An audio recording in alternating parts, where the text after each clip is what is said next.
नमस्कार।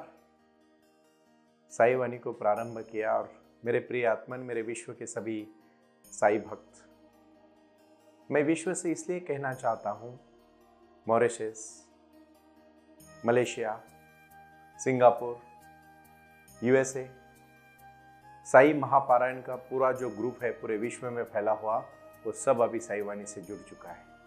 मैंने बहुत पहले कहा था, अकेला चलता गया, लोग आते गए और कारवां बनता गया। ये कारवां कैसे बना?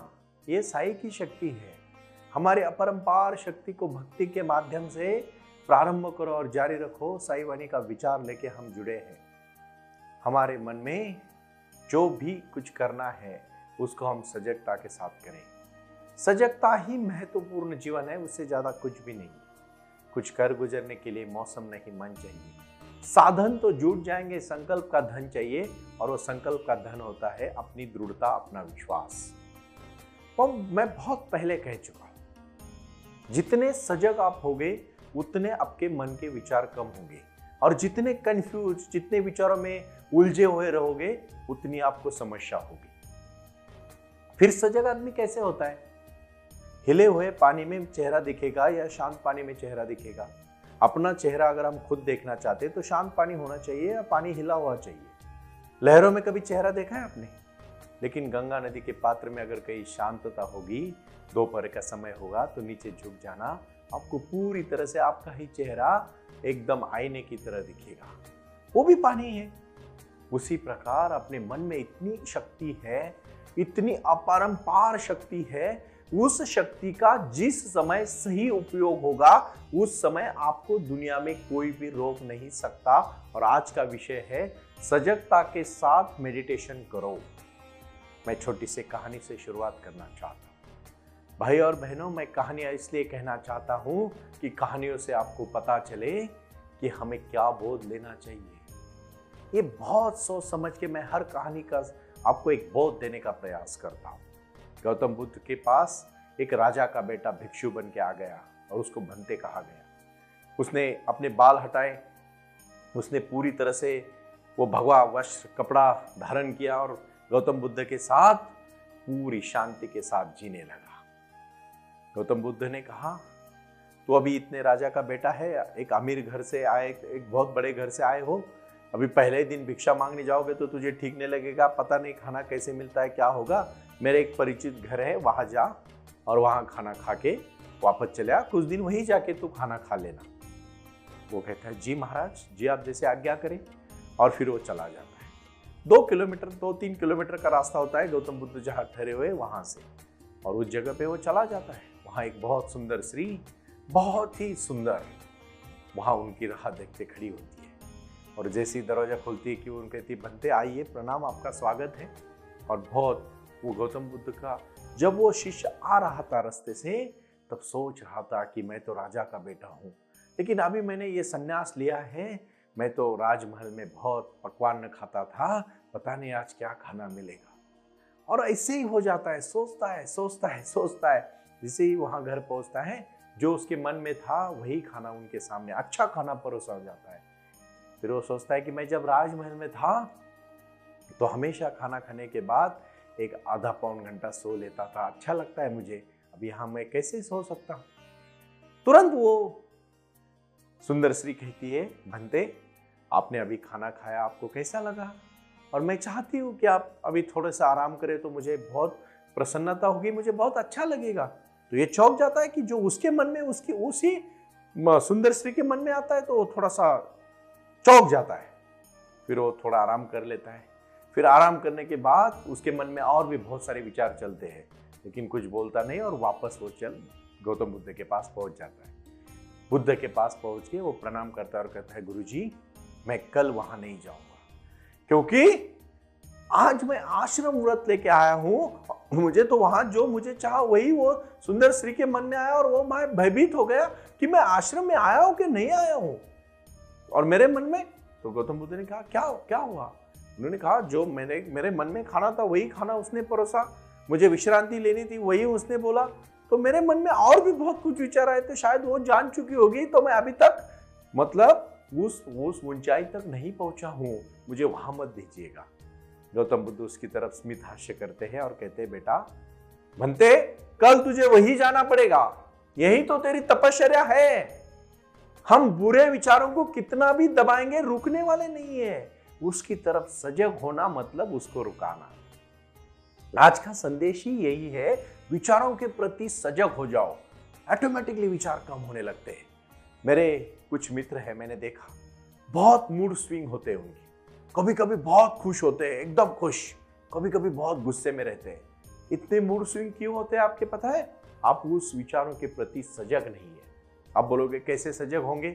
मैं बता रहा हूं, आप शांति से सुन लेना, क्योंकि साई वाणी का प्रारंभ ही आपके जीवन में बदलाव लाने के लिए हुआ है। मैं आज भी फिर से 3 बार दिखाना चाहता हूं। 3 बार ये बात बहुत मेडिटेशन की है। ये ब्रह्मांड की एक नीली शक्ति है, नीला आकाश है। कभी कभी बादल आ जाते हैं, हमें लगते हैं काले घने बादलों के बाद वो जब निकल जाते हैं तो आप देख लेना, घने बादलों के बाद नीला आकाश दिखता है। वो नीला आकाश, वो शक्ति जब हमारे खून में, हमारे नसों में दौड़ती है ना, तो हमारी शक्ति आभा के साथ जुड़ी जाती है और हम उसको कहते हैं ब्रह्म शक्ति। साई ध्यान का यही बहुत महत्वपूर्ण विचार है।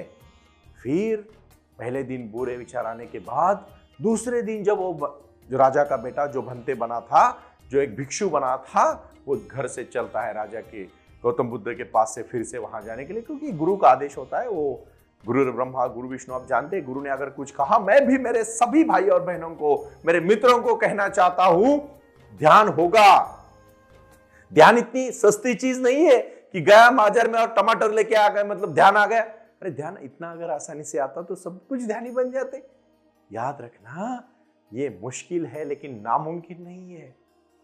फिर दूसरे दिन से वो सजग होता है, बहुत सजग होता है, और सजग होके सोचता है कि नहीं, अभी मुझे ऐसे बुरे मन में विचार नहीं लाने हैं। और विचार नहीं लाने का सजग होने के कारण जैसे ही उसके घर पहुंचता है, पहली सीढ़ी के ऊपर पांव रखता है, आधे विचार खत्म हो जाते हैं बुरे।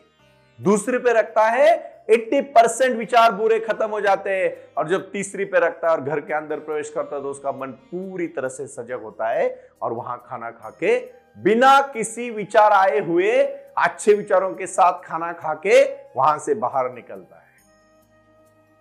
बात ठीक से समझो, बात को ठीक से समझ लो। क्यों हुआ? पहले दिन वो बिल्कुल भी अनजान था। जो भी उसके मन में आ रहा था, बोल रहा था, बक रहा था, अंदर की इतनी बक बक बक बक बक बक उसके विचारों में चल रही थी। दूसरे दिन उस विचारों के प्रति जब सजग हुआ तो बुरे विचार नहीं आए। ध्यान में बैठने के बाद, मतलब मेडिटेशन में बैठने के बाद, पद्मासन में बैठने के बाद जितने विचार आते हैं वैसे काम करते समय भी नहीं आते। तो आप बोलेंगे फिर काम ही करना है। यस, वर्क मेडिटेशन भी है। साई ध्यान का एक भाग है वर्क मेडिटेशन। मैं आगे जाके जरूर कहूंगा, लेकिन पहले बेस तो बनाओ। भाई और बहनों, वो आए और आकर चले गए। कुछ कहे, मैं फिर से कहूंगा, वो आए और आकर चले गए, मौन रहे और कुछ कह गए। कुछ था जो बिन बाटे ही बट गया, जल उठे दिए और अंधेरा छट गया। साईं बाबा ने अपने जीवन में अपने सभी भक्तों के जीवन के प्रति ज्ञान दिया, शक्ति दी, और वो शक्ति सिर्फ मेडिटेशन के माध्यम से, ध्यान के माध्यम से, श्रद्धा सबूरी के माध्यम से और सबका मालिक एक के माध्यम से दी। आत्मा और परमात्मा की बातें तो बड़ी बड़ी मैं नहीं कहूंगा, सिर्फ एक बात कहना चाहता हूं। अगर खुद को बदलना चाहते हो तो आओ, जुड़ो। एक बूंद बूंद नहीं रहता जब वो समंदर में गिर जाता है, और आप सभी भक्तों के कारण मैं समंदर बन चुका हूं, मैं बूंद नहीं रहा हूं। कोई मंदिर देखो, एक बात समझ लेना, एक व्यासपीठ, एक क्षेत्र जरूर होना चाहिए। मैं तो नीले कलर का हर जगह पे साईं बाबा का अधिष्ठान खड़ा करना चाहता हूं। जो जो मेरे दोस्त है, जो जो मेरे मित्र है, जो जो मेरे भाई है, जो जो मेरे बहन है, जो जो मेरे विश्व को बनाने के लिए जुटे हुए लोग हैं, जो साईं के परम भक्त है, मैं सबको ऐलान करना चाहता हूं आज कि आपका मन ही इतना स्वच्छ बनाओ, वही मंदिर है। और अपने शरीर को शुद्ध बना के विचारों को पहले शुद्ध बनाओ। वो बुरे विचारों को भाग दो, फेंक दो बाहर। और जब प्राणायाम और मेडिटेशन करते हो, जो 5 मिनट का वीडियो 3 दिन के बाद, आज आप सोमवार का ये जो सुन रहे हैं, मैं कहना चाहता हूं, विचारों की शक्ति है, प्रगल्भ शक्ति है, वो शक्ति को कोई रोक नहीं सकता। और इसीलिए मूलाधार चक्र से लेके सहस्राधार चक्र तक 7 चक्रास को अभी जगाओगे तो आप अपने जीवन में ब्रह्म को पालोगे। और अपना ब्रह्म है अपनी खुशी, अपना समाधान, अपनी शांति और अपनी प्रसन्नता। बहुत कुछ होने के बाद मेरे एक विचारों में एक कहानी मैं कहना चाहूं कि वो कहानी बहुत अलग कहानी है। ना जागना है, ना रोकना है, सिर्फ सजग होके जीना है। और सजग होके जीना मतलब ही मेडिटेशन है। आज 1 घंटे से शुरू करोगे, अगले दिन 2 घंटे होंगे, 3 घंटा होगा, 4 घंटा होगा, एक दिन 24 घंटा आप मेडिटेशन करोगे और ऐसे पूरे जिंदगी भर सजग रहोगे, जिंदगी भर मेडिटेशन करोगे।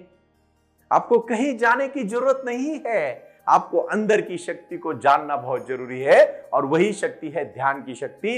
यही मैं आज के बारे में कहना चाहता हूं, इसलिए मैंने फिर से कहा कि ये शक्ति का प्रारंभ है, उसको जानो। आज का साईवानी का संदेश है, अपने सजग होके अपने मन को जानो।